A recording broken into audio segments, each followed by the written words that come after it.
Yes. The move to the A10, I'm curious as if you feel this will make it more possible for you to recruit higher quality players. I don't think we can recruit higher quality than the ones that led us to that championship game 3 years ago or 2 years ago. The best team I've ever been around by far was 2010. We had Hayward, Mack, Howard, all those guys. And if we can ever recruit those guys, who cares what they're ranked, right? Just recruit them. They're the best of the best of the best. Now, that being said, I think Butler can get in on, or they have awareness with, high-profile prospects, and it'll specifically increase in the East. However, I've always said this: kid that dreams of going to Notre Dame, right? Just a general student. He applies to Notre Dame, Butler, and Northwestern. And he may not have applied to Butler 4 years ago, but now he learns a little bit more. He likes Indianapolis. He's still going to Notre Dame if he gets in. Yeah. And so that's where we have to be really good. Are we going to, if a kid's dreamed of going to play in the Big Ten, if a kid is all hyped up on these practice facilities and those type of things at Duke or Carolina, you got to know where you can ultimately get guys. And it's going to be very rare where we'll beat one of the true blue bloods of college basketball because of facilities and everything else. And that's what we're trying to address in our own appropriate way above. Yes. We didn't get a chance to ask this question last year, but the importance of Howard in that second year that you went to the finals. Oh, it was incredible. I don't think there's any doubt he's the best 4-year player to ever play at Butler, and I haven't met one Butler alumni who's argued that one. His impact on team was incredible. He went from a guy, and I showed this slide today to a young man, hit 5 threes in his first 3 years at Butler, and he had 53 his senior year. He's trying to transition himself into a high-level pro that is a fluid jump shooter, which where he came as his freshman year in college to now is amazing. But that's where he has to be if he's going to be at that level. Now he's spending about every 4th or 5th day in these NBA workouts that all these guys are doing at different cities, and I don't want to say what team because I don't think it's penned, but it sounds like it's going to happen. He's going to be in the summer league in Orlando with an NBA team. So you get a chance to possibly make those teams. He would be most likely a very, very good European player, making one heck of a living for a long time. But the bottom line is, from a college standpoint, nobody had a better motor. Nobody was smarter. Nobody was tougher. There were guys longer, more athletic that could get him on a given night, but that dude was tough. And reminded me of Rambus. Yeah, and I mean when I say tough, I've never seen anything like it. Like, we do conditioning drills, and the 5th one he's just a bull. I mean, he would fight through everything to get his time or to make his time. He was amazing, a neat guy. In fact, we can't publicize it, but occasionally he can go into a workout with our younger guys. And that's an NCAA rule. You just can't publicize it so people can come watch. And he's still a warrior. I mean, he plays the game as hard as you can play it.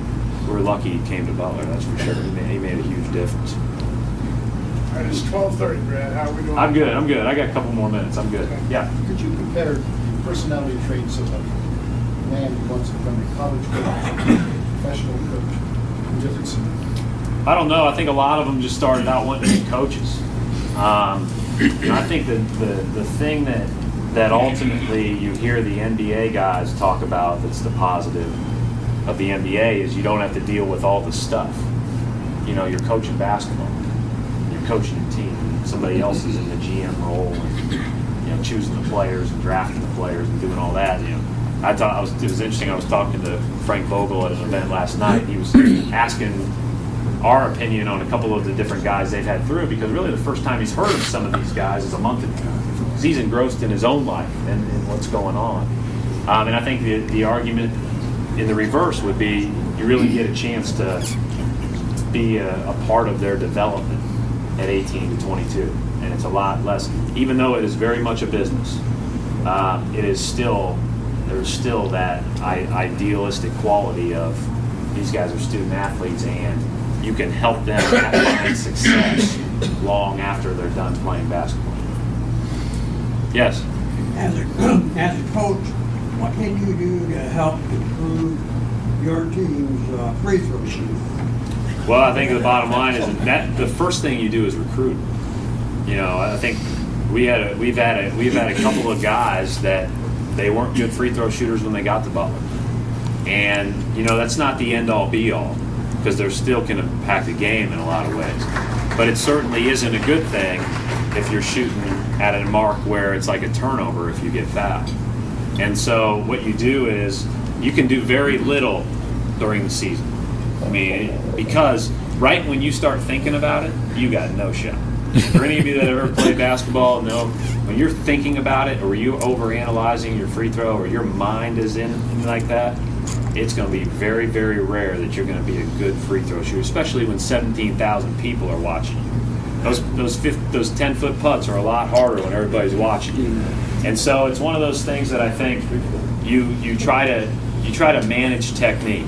We had a kid this year who was he's really a poor free throw shooter coming in. He was probably 35%. I mean, he just can't get his body weight going in the right direction. And all we had him do was lean like this and just stock the ball here. And he ended up being 50 or 55% towards the end of the year, which was a drastic improvement. Still not as good as it needs to be, but a drastic improvement. Norwood went from a 47% free throw shooter in high school to 70 this year. Mike Green went from a 60% free throw shooter when he got to Butler to 76, which was a point a game. And most of the time, it is locking the ball in and limiting all the swinging movement. And that's what you can do and getting your body balance moving in the right direction. Yeah. Do you use mentors for some of your players? I consider our staff to be those guys. Now, certainly if they have a person that they lean on prior to coming, or we meet somebody that we feel like is good, the one thing we want to be very careful with is, and they need to be very careful with, is the amount of people in their ear. And I think one of the biggest problems with recruiting in general is these circles that you have to call 15 different people to get into to be able to recruit a kid, because they're all around the table when he's making a college decision. You know, it's not just the parents and him and maybe the high school coach anymore. It's workout guys, the AAU guy, everybody. And so, yeah, we would always use mentors, and we always appreciate certainly people in the community who want to help from a standpoint of looking and giving them opportunities to job shadow, offering advice from the standpoint of being a student athlete, managing time. We have a lot of people in to speak to our teams about that. And the bottom line is what we try to do during the season is say, okay, we've all got to make sure we're on the same page. So that is the one factor that we would take into consideration. Yes? You mentioned it.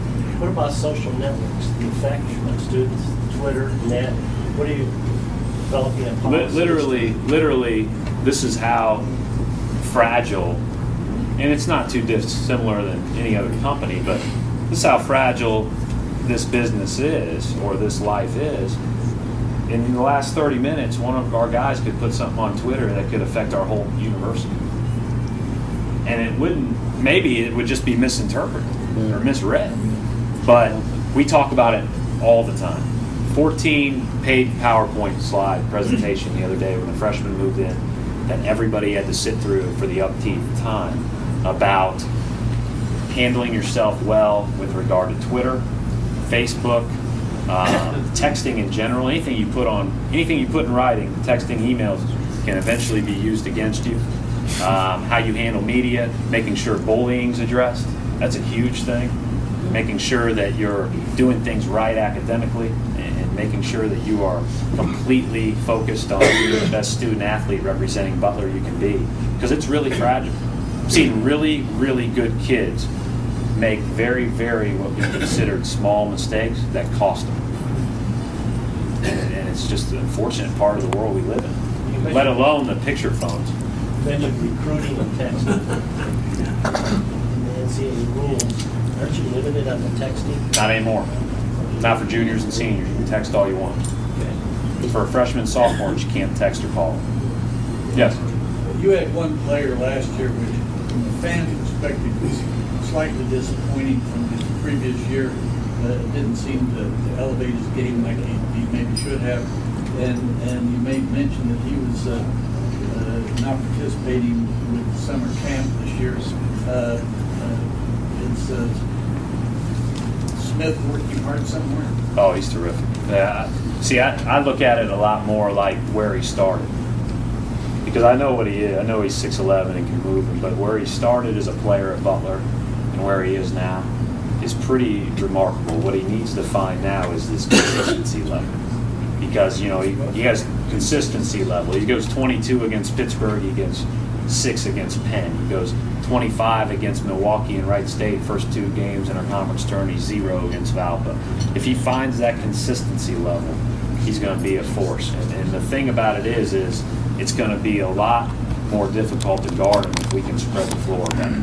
Because when he was good, he could usually take over the game on this. When he was good, that's right. And that has sometimes to do with the way people are guarding the rest of our team. But I think he's great. He's a great kid.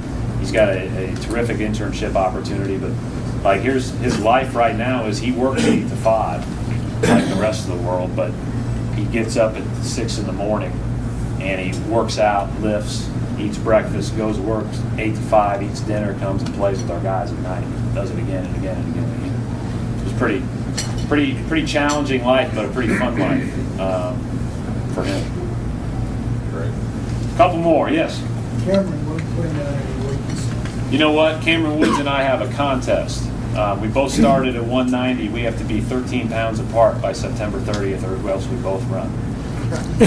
So, and I'm not stopping. So I'm going to steal one of these pieces of chocolate cake on my way out. He better be at about 202 or 205 for us to have a shot. No, he's an interesting kid because like Jackson really was good early and really tailed off, but it was freshmen hit a wall. That's pretty well documented, and skinny freshmen hit a big wall, and he hit a pretty big wall. But I have high hopes for him. I think he's a pretty unique kid and a guy nobody's really talking about on the outside. So it'd be interesting to see. But you guys, go ahead. If you want to say more, you can say as much as you want. Thanks so much for having me. And more important, thanks so much.